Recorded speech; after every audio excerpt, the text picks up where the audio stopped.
Hi, my name is Harper Reed. I'm from Chicago, Illinois, and I really don't do anything right now, which I think is exactly why I'm here. Lost, maybe.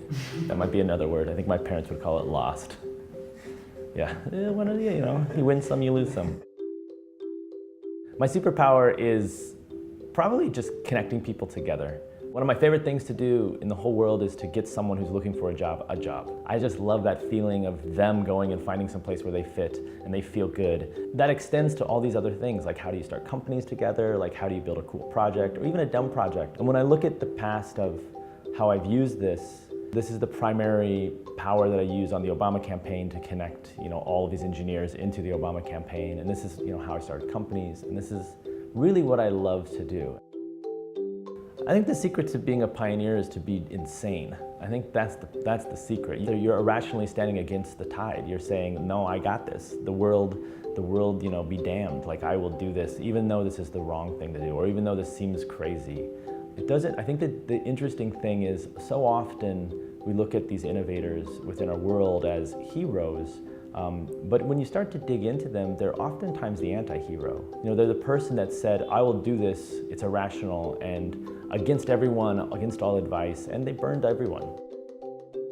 Just making sure you're early, like make sure you push whatever you have out as fast as possible. Make sure that you interact with users so that you get a feedback from those users as quick as possible. Make sure that you are constantly testing and iterating so that you can get a reaction, so is this the right thing? The only way to know if it's the right thing is to actually do it and then see what happens. I think the best way to ensure that you're on the path to being a pioneer or innovative or what have you is to just make sure you have as many inputs as possible.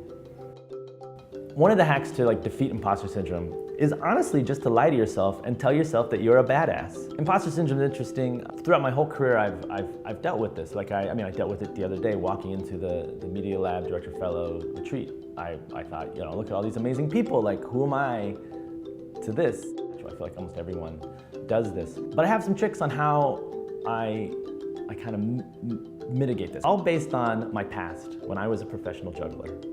And when I would go to these gigs, and you have to get hyped up because you're about to go on stage, you're about to juggle, which is not cool. And I'm trying to be very cool in my whole life. You just hype yourself up, jumping jacks. I sometimes do that thing from The Crow where they go fire it up, do that. Stretching, whatever it is, just get hyped up. And I do that in my head.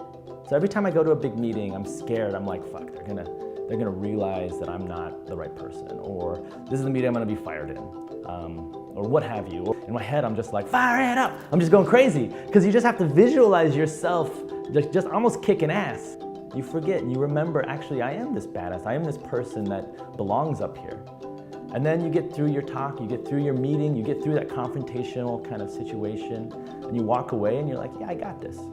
Now, if you're fired after, that might just be coincidence.